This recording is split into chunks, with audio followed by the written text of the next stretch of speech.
Ladies and gentlemen, how's going? Welcome back to World of Tanks tank review episode. In today's episode I'm going to take my first look at new tier 9 Japanese heavy tank Type 4 Heavy that is going to be here with patch 9.10.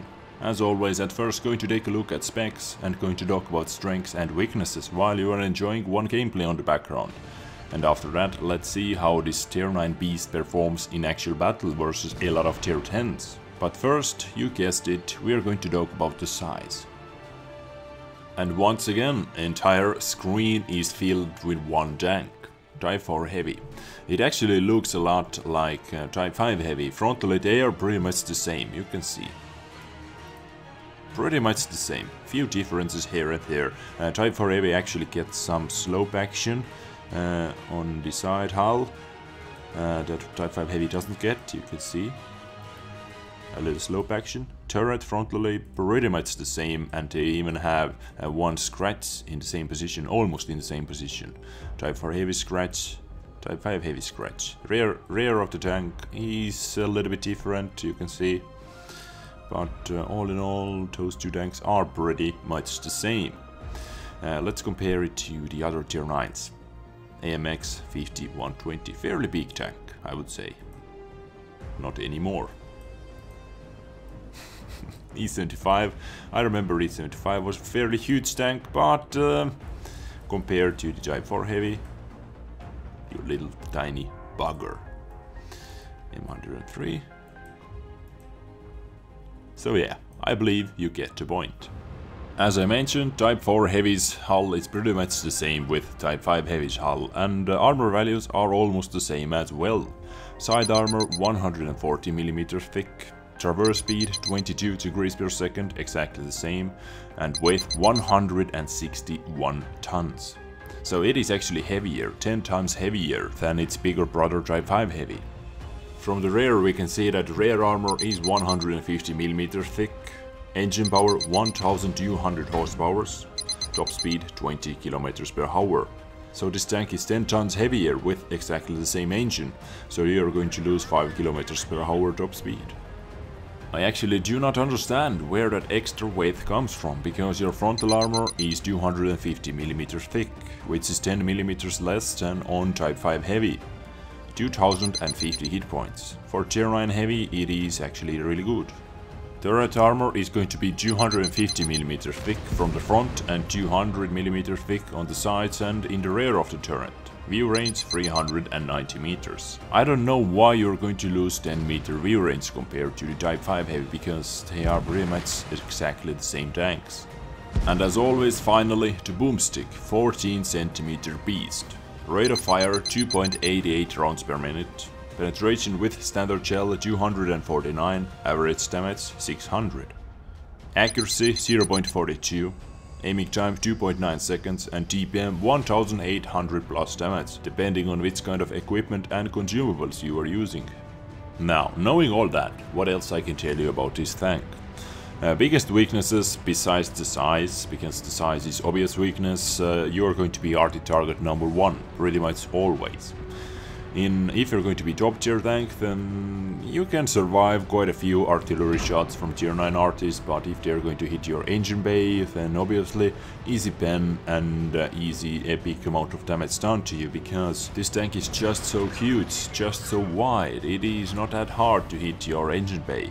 And you're going to see some nasty penetrations, because on the top of the engine your armor is going to be 50mm thick.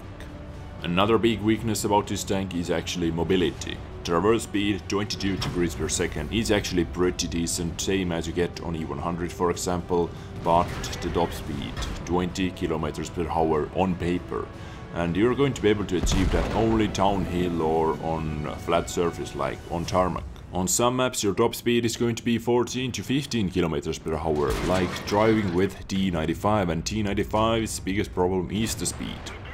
It is crazy how long it takes to get you into the action on some maps, for example like Reworked Redshire. I started from the south base and it took me 2.5 minutes to see first enemy tank on the right side of the map, in the middle of the map. So 2.5 minutes to get into the middle of the map is pretty bad, I would say. At the moment my equipment loadout is looking like this. Large caliber tank and rammer for obvious reasons, ventilation and vertical stabilizer. You can use enhanced gun length drive in here as well, because your aiming time is 2.9 seconds, and with this piece of equipment you're able to get it down to 2.6 seconds pretty much. 2.6 seconds is a lot better than 2.9 seconds. In Type 4 Heavy you actually have that option or that luxury to choose something else other than wet ammo rack for your third equipment piece, because in Type 5 Heavy, for example, I just have to use wet ammo rack because my ammo rack got damaged shot after shot and I just had to do it. But over here maybe I'm just lucky, but I haven't seen too many ammo rack hits, so I can use something else other than wet ammo rack. But now let's see how this tier 9 beast is going to be able to perform in actual battle as well. Matchmaking for me is pretty rough. You can see I am on the bottom of the food chain with 3 other tier 9 tanks and with 1 tier 8 tank, so otherwise it is pretty heavy tier 10 action. They have 1 tier 10 artillery as well, we have 2. Actually on this map it is better to get only 1 tier 10 arty in my opinion. But let's see, trying to get into the city. Speed, as I mentioned, is not that good. It's not the strongest things about this tank. So slowly but steadily getting into the action. It took me 1.5 minutes to get over here from the base. But playing with Type 4 Heavy in this kind of matchup, my mindset is like this. If I'm going to be able to do good in Type 5 Heavy, I'm going to be able to perform good in Type 4 Heavy as well, because frontally those 2 tanks are pretty much the same tanks. So I am not scared about any tier 10s I'm going to face over here. E100, let's keep this guy tracked for our artilleries. And you can see some assisting damage. Enemy Type 5 Heavy over here, my big brother Type 5 Heavy. Looking for tracking shots, if I'm going to be able to do that, but doesn't seem like it. Now reloading time with ventilation with large caliber tank and rammer is... oh hello E50M. I wanted to shoot at mouse, but hello E50M, I take you as well. But reloading time with ventilation and large caliber tank and rammer without any boosting crew equipment like onigiri that you get in Japanese tanks is around 17.5 seconds. It can vary a little bit depending on your crew and so on. So fighting with Type 5 Heavy over here and Type 4 Heavy, and this is actually, if I remember correctly, this was my first time my ammo rack got damaged in tier 9 heavy tank. Once again, maybe so far I have been just so lucky that nothing has damaged me before. Here we go, bounce J-Pantry 100's heat shell. This is what you get when you're trying to fire heat shells at me, because J-Pantry 100 doesn't need to use any heat shells. Penetration without it is already amazing, OP and epic. So Type 4's weak spot is over here actually, you can see. They shoot me over there as well. This actually damaged my ammo rack. So I guess in the future I need to try and hide that. Type 4 Heavy. Weak spot, this is what I was talking about. Boom, easy penetration. And one best tip for you: if you see any other tank, only one tank in front of you, do not try to angle if they know that this thing is your weak spot. Because if you're going to face directly towards your enemy, they are going to need 300 plus penetration to be able to penetrate it. If you're going to angle it, if you're going to make the angle better for them, they need 200, from 200 to 220 penetration. But in tier 9 games, it is pretty easy to find a gun like that. That can do that much damage. Type 5 Heavy, seems like this guy doesn't know where to shoot. Was looking at my commander hatch, was looking at everything. I was lucky enough to survive that. But you can see that when my ammo got damaged, I used my repair kit already, and my engine is damaged. So it is like torture driving with this thing from now on. But I'm still going to do that because there is some damage to take. Anyways, one thing that you can do is, as with Type 5 Heavy, you can drop automatic fire extinguisher and you can carry second repair kit to boost your survivability even more. It is going to work better for Type 5 Heavy because after like 30 plus games I've had with Type 5 Heavy, I do not remember if I have been put on fire even once.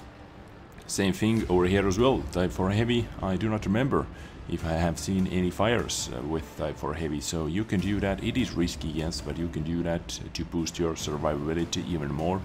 2050 hit points, with that kind of armor you can take a lot of damage, you can bounce a lot of shots, and second repair kit helps you out.